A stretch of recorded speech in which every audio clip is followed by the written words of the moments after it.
Agboolé bàbá wa chief commander Ebenezer Obe ibẹ̀ la wà lẹ́ni ibẹ̀ la wà ládùúgbò lọ́wọ́ Ọlọ́run ń pé adébẹ̀láyà tàlàáfíà náà torí lára àwọn bàbá wa tí wọ́n ń pè ní àgbààgbà nídìí iṣẹ́ yìí nídìí iṣẹ́ orin tí wọ́n ti pẹ́ gan pẹ̀lú bàbá commander ara wọn la bá wà lẹ́ni inú wa dẹ̀ dùn pé a bá wọn ó yẹ ká di ìṣẹ̀lẹ̀ láti sọ kó ti pẹ́ àmọ́ nǹkan kan ló ṣẹlẹ̀ àmàdúpẹ́ pé èní yìí Ọlọ́run jẹ́ kó ṣeé ṣe bàbá wa tí mo fi tọ̀wọ̀tọ̀ dárúkọ bàbá àgbàlagbà Sunday Fadugba bàbá mi mo kí yín sà ìdára bá yín sà àlàáfíà la wà ṣé dáadáa lẹ́wà ọwọ́ mi rẹ̀ ẹ kí gbogbo ó pọ̀ bàbá gbogbo àwọn fáǹsì yín káàkiri ẹ bá mi kí wọ́n gbẹ̀yìn lẹ́wà lórí ètò lẹ́ni sà.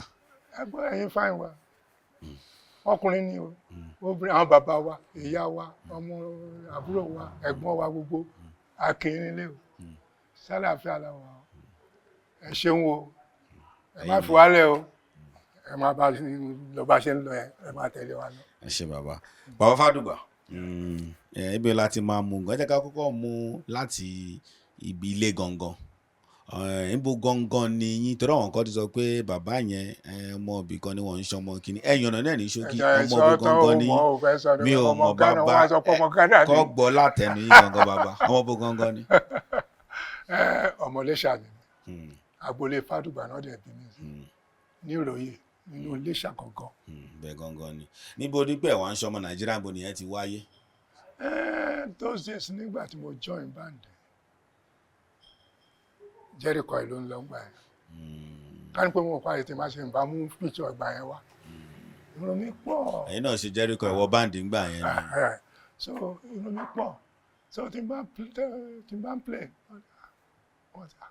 commander mo ti rí ọmọ Ghana ọmọ Ghana sọ́pọ̀ nǹkan tá à ń ṣe ń bí ni wọ́n máa ń fi mi ṣe wọ́n á dẹ̀ mọ̀ pé mo gbọ́ Yorùbá pé ìjìnlẹ̀ Yorùbá kankan ni mí.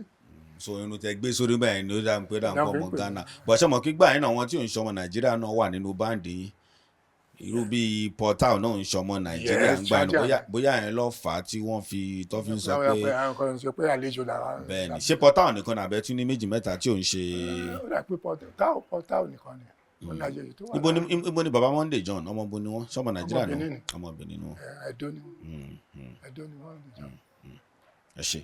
nǹkan tí mo fi jump sí drums tó mọ̀ mí mọ́ nìyẹn máa ń jókòó tí ẹni tó play Joe Willie la máa ń pè ó nígbà yẹn barracks ló ti máa ń wá ẹ mọ̀ kí n ṣe sójà wọn fún láyè níjọta ní engagement yẹn àwa ń dóde títí àárí ó pààlà la ṣe fẹ́ ní ṣe ní àwọn pípẹ́ yẹn ti ń tánú ta ló fẹ́ play drums yẹn ta ló ẹ̀fìn yẹn lẹ̀ ṣé drums yẹn máa play ọ̀rẹ́ mi yẹn tí mo ní àìjọ wà mí láìpẹ́ yẹn á ṣe gbà sọ ní o déjàre bongos ló ń play fi o lè play bongos kó tó máa play drums náà ǹjẹ́ o lè tún bẹ̀rẹ̀ sí play drums mo ní máa play drums yẹn wọ́n ní ṣe mo ti ń kọ tẹ́lẹ̀ mo ní mi kọ tẹ́lẹ̀ rẹ̀ àbí play nǹkan tó dẹ̀ wà lọ́kàn mi ń gbà yẹn bí nǹkan tí mo sọ yálé àrùn pé mo ń lead school band bass drum ò ní eléyìí tá à ń fẹsẹ̀ kì so alive ló dẹ̀ ń rí mi nǹkan tó dẹ̀ ní láti play náà then snare drum mo ti ń play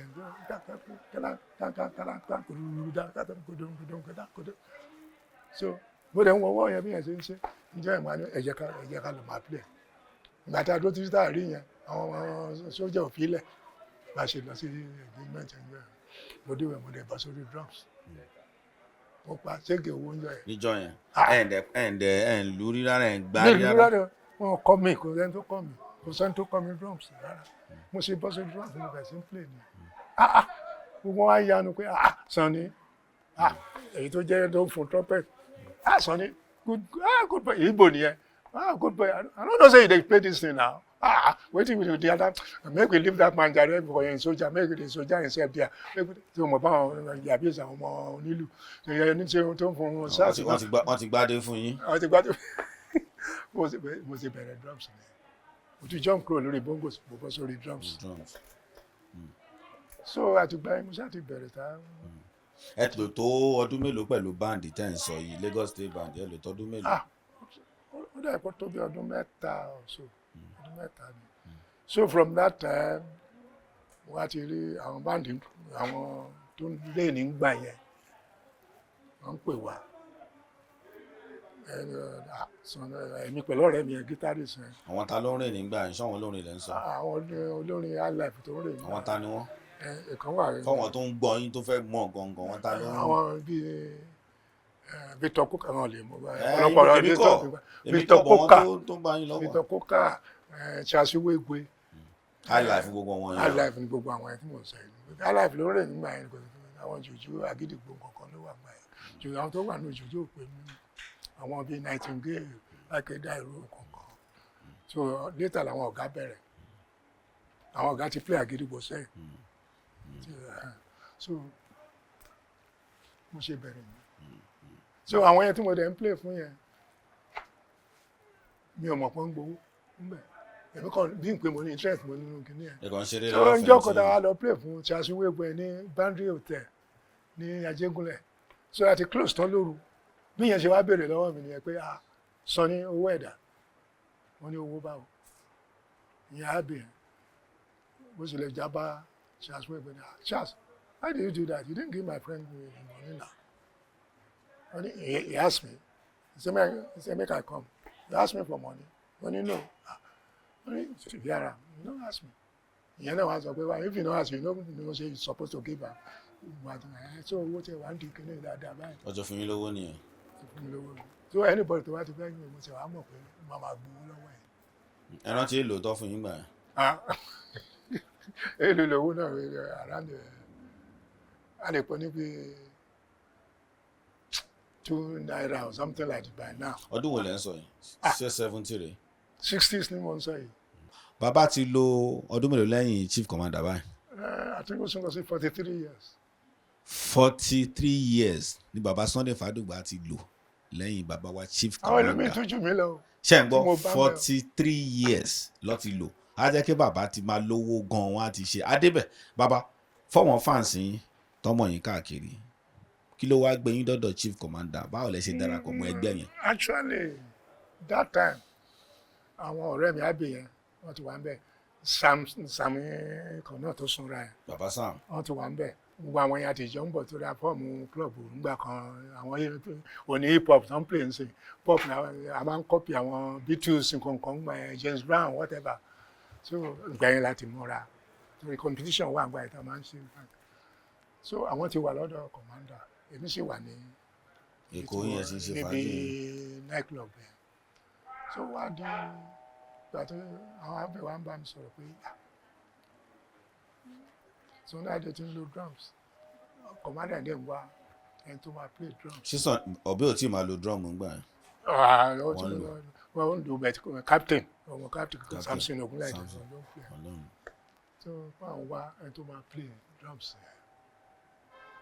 ó ṣe mí bákan. kí ló dé. I don't know. jẹ́ ti wà use mọ́ night life yẹn ti dùn mọ́ yín. so jùjú ẹ̀ wọ́n gbogbo nǹkan tá à ń sọ yìí. kí ló máa lọ play jùjú. kí ló ń kọ.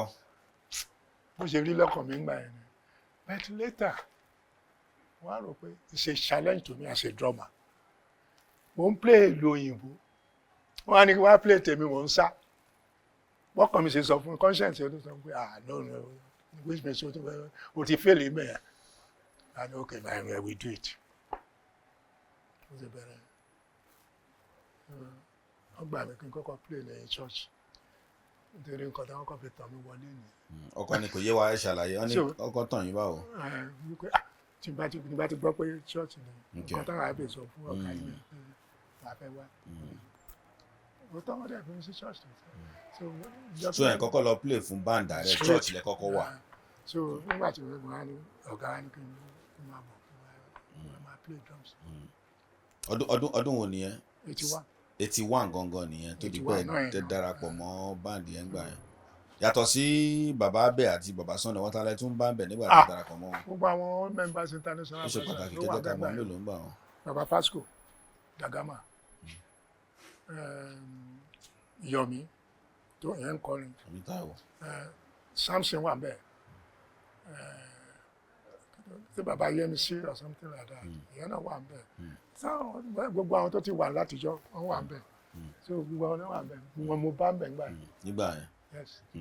nígbà tẹ́ débẹ̀ tẹ́ bá rántí rẹ́kọ̀dù lẹ kọ́kọ́ bá tọ́kọ́ ṣe lójú nígbà tẹ́ darapọ̀ mọ́ báńdì yẹn. rẹ́kọ̀dù mo fẹ́ kọ́ bá wọn wá sí wọn dà pé ìgbà tó ga sí 40th birthday. ìgbà yẹn ni. à ń jáde lọ́lẹ̀ ní ilé Elédùmarè. pánpánpán